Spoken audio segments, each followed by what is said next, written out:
Olá a todos, hoje estamos aqui, eu e o professor Geraldo, nós vamos gravar duas aulas. A minha aula hoje vai ser sobre critérios de investigação da relação saúde e trabalho. Esse tema é um tema importante dentro da perícia médica, porque os critérios, eles sedimentam, eles dão um critério técnico-científico para os laudos que os peritos fazem. Eles também servem para os assistentes técnicos na elaboração dos seus quesitos, também são úteis nos quesitos complementares, se por acaso vocês necessitarem. São vários critérios que nós vamos abordar durante o nosso curso. Hoje eu vou falar especificamente dos critérios do Ministério da Saúde, mas gostaria de passar para vocês todos os critérios, para vocês terem uma ideia da importância e da necessidade deles. Então, nós temos os critérios do Ministério da Saúde, eles estão lá no Manual das Doenças Relacionadas ao Trabalho. Nós temos os critérios de Bradford-Hill, temos os critérios de Penteado, temos os critérios do Conselho Federal de Medicina, os critérios da Instrução Normativa do Ministério do Trabalho, número 88 de 2010, critério de Fanconi, critério de Simonin. São vários critérios, mas eles são importantes e que os peritos tenham conhecimento desses critérios, porque, como eu coloquei, eles são necessários para você fazer uma investigação de uma relação do dano com a doença que está ali apresentada. Isso é importante porque cria um critério técnico-científico, ele vai sedimentar o seu laudo e auxilia aí os assistentes técnicos na formação dos seus quesitos. Bem, vamos lá. Então, começando pelo critério Ministério da Saúde, esses critérios eles estão lá no Manual das Doenças Relacionadas ao Trabalho. Esse manual é um manual do Ministério da Saúde, em conjunto com a Organização Pan-Americana de Saúde no Brasil, e ele tem lá colocado alguns itens que são importantes para nós. A natureza da exposição, a especificidade, o tipo de relação, o grau ou intensidade da exposição, o tempo da exposição, o tempo de latência, registros e evidências epidemiológicas. Quando você faz essa análise dessa investigação, dessa relação do dano da doença com o trabalho, os critérios nos auxiliam muito, porque eles vão, se a gente tiver a maioria deles preenchidos de forma correta e de forma positiva, com certeza o teu laudo vai estar muito mais sedimentado, vai estar muito mais fidedigno e com certeza ele vai estar menos possível de ter algum questionamento em relação aos assistentes técnicos, aos advogados que vão ler ele e com certeza vai contribuir para que o juiz possa então decidir da melhor forma possível. A gente entrando então na questão dos critérios, o primeiro deles é a natureza da exposição. Nesse item, o agente patogênico deve ser identificado pela história ocupacional ou pelas informações colhidas no local de trabalho.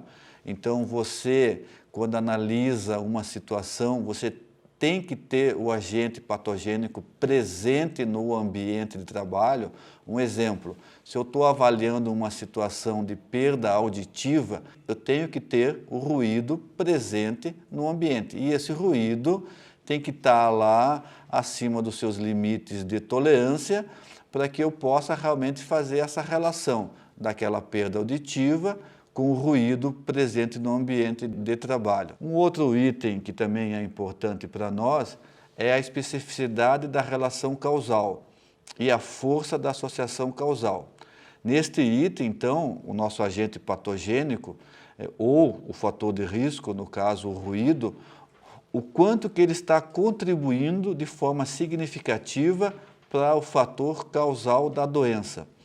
Nessa força de associação, é medida pelo risco relativo ou pelo odds ratio. A gente sabe que as doenças, os danos, eles são multicausais. A grande maioria das doenças, elas têm várias causas, Mas quanto maior a especificidade daquele fator de risco, daquele agente patogênico com aquela doença, é muito mais claro essa relação, é muito mais fácil você fazer essa relação e você fazer o seu diagnóstico. Então, um exemplo é o ruído presente no ambiente de trabalho, acima dos limites de tolerância, que levam o trabalhador a desenvolver uma perda auditiva.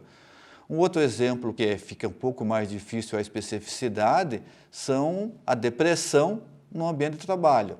A depressão é uma doença que é multicausal, tem várias causas, então essa relação, essa especificidade, ela se torna bem mais difícil para você fazer e você realmente afirmar que aquela situação daquela depressão tem relação com o trabalho desenvolvido pela pessoa. Um outro item que também é importante para nós, dentro desses critérios do Ministério da Saúde, é o tipo da relação causal. Neste item, a gente usa a classificação do Schilling. O Schilling tipo 1, onde é a doença profissional, onde o trabalho é a causa única desta doença. O Schilling tipo 2, onde o trabalho contribui para o desenvolvimento de algum dano, e o Schilling tipo 3, onde então o trabalho agrava ou desencadeia uma doença pré-existente.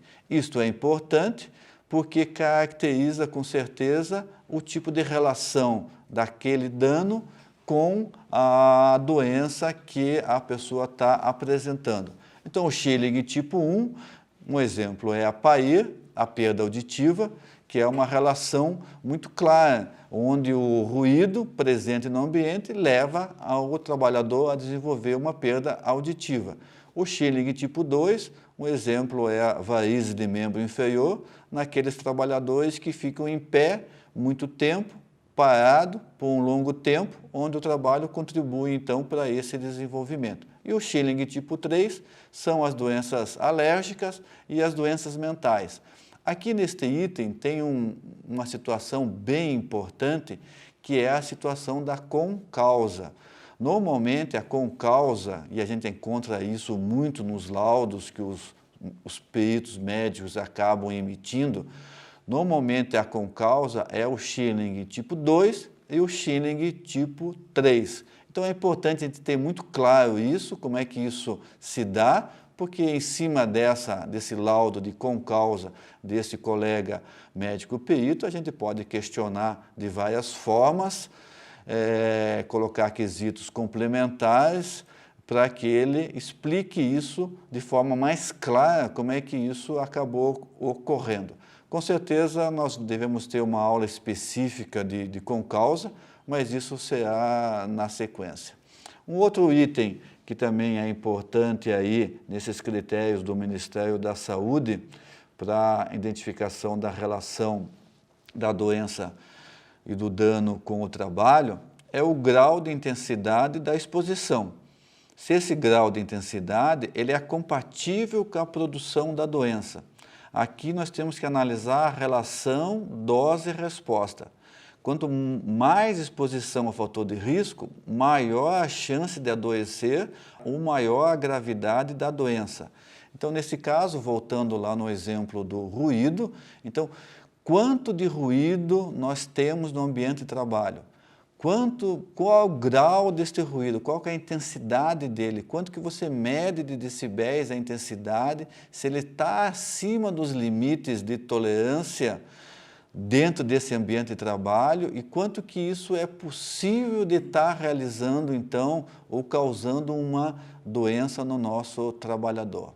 Um outro item também que é importante é o tempo de exposição. Se ele é suficiente para produzir a doença. Volto lá na questão do ruído. Temos ruído, temos lá que ele está acima dos níveis de tolerância, mas qual o tempo de exposição? Quanto tempo que ele está exposto a esse ruído?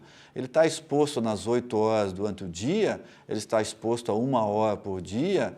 Ele está lá a 30 dias, 15 dias. Então, qual que é o tempo de exposição? Se esse tempo de exposição ele é suficiente para causar o dano naquela pessoa alegada naquele processo pericial no qual nós estamos analisando. Uma outra situação que também é bem importante é o tempo de latência. Se ele é suficiente para que a doença se instale e se manifeste. Nós temos várias situações e várias doenças que elas demoram um certo tempo para aparecer. Um exemplo são as doenças causadas pelo amianto. São os mesotelioma de pulmão, que demoram aí de 15 a 20 anos para aparecer. Então, esse tempo de latência é importante para nós. Se é evidente que nós temos hoje um caso de um trabalhador que vem com uma história de mesotelioma de pulmão, que ele está há 1 ano, 2 anos trabalhando com amianto, é muito difícil que nesse tempo de exposição, esse tempo de latência, ele tenha formado esta doença. Então, isso é importante para nós, a gente verificar esse tempo de latência de exposição, desde o início lá da exposição desse trabalhador ao risco e o desenvolvimento da sua doença, se isso está dentro, descrito na literatura. Isso é muito importante, até porque isso dá um caráter técnico e um caráter científico naquele laudo que a gente está elaborando. Um outro item também que é importante é os registros da saúde do nosso trabalhador, os registros anteriores. E se esses registros, em caso positivo, eles contribuem para o estabelecimento dessa relação causal no estado atual do trabalho. Um exemplo, nós estamos lá tendo uma situação que o trabalhador entra com uma reclamatória, que é uma doença depressiva, que ele desenvolveu no trabalho. A gente vai analisar o histórico, então, dessa pessoa e a gente identifica que esse trabalhador, ele teve alguns internamentos em hospitais psiquiátricos antes de entrar na empresa, ele já teve tratamentos por essa doença anteriormente à entrada na nossa atividade. Então, esse histórico anterior da pessoa, o que ele fez, aonde ele trabalhou, quais atividades ele teve, quais os riscos que ele teve expostos, isso contribui muito, isso nos ajuda na elaboração, então, do nosso laudo e também na elaboração dos nossos quesitos. Isso, então, sempre é importante e é importante a gente estar analisando esta situação. E, por último, então, a gente tem um outro item, que são as evidências epidemiológicas, que elas reforçam a hipótese da relação causal entre a doença e o trabalho, presente ou pregresso do nosso trabalhador. As evidências epidemiológicas, elas são fundamentais. Então, se a gente está analisando uma situação, vamos pegar um exemplo, de uma enfermeira que desenvolveu um quadro de tuberculose num hospital. Existem evidências epidemiológicas descritos na literatura, casos de trabalhadores, enfermeiros que no trabalho desenvolveram tuberculose, isso está descrito na literatura, isso é importante, isso nos ajuda muito. Apair, ruído, está descrito em vários artigos, livros de vários autores que a gente consegue encontrar.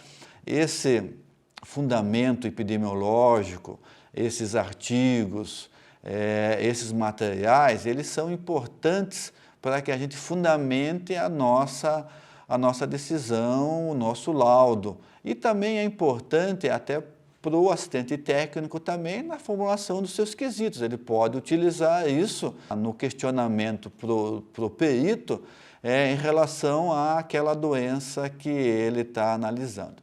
Bom, em relação aos itens do critério do Ministério da Saúde, são esses 8 que devem ser analisados. Eu uso muito esses itens, eu acho que eles são muito importantes, eles dão realmente um caráter técnico, um caráter científico naquele laudo que você está fazendo. Vocês podem encontrar isso lá no Manual das Relações com o Trabalho. Procurem seguir e vocês tiverem a maioria dos itens sendo positivos, com certeza a relação é uma relação forte que realmente confirma aquele laudo que você está evidenciando. Então isso é importante para nós e vou deixar aqui para vocês os critérios de Hill. Eles foram propostos pelo epidemiologista estatístico britânico Austin Bradford Hill. Eles buscam caracterizar como causal uma associação entre uma exposição e uma doença ou condição de saúde. Então, os itens são a força de associação, a consistência, a especificidade, a temporalidade, o gradiente biológico, a plausibilidade biológica, a coerência, as evidências experimentais, a analogia. Esses critérios também são importantes, mas esses vão ficar para uma outra aula. Muito obrigado e um grande abraço a todos.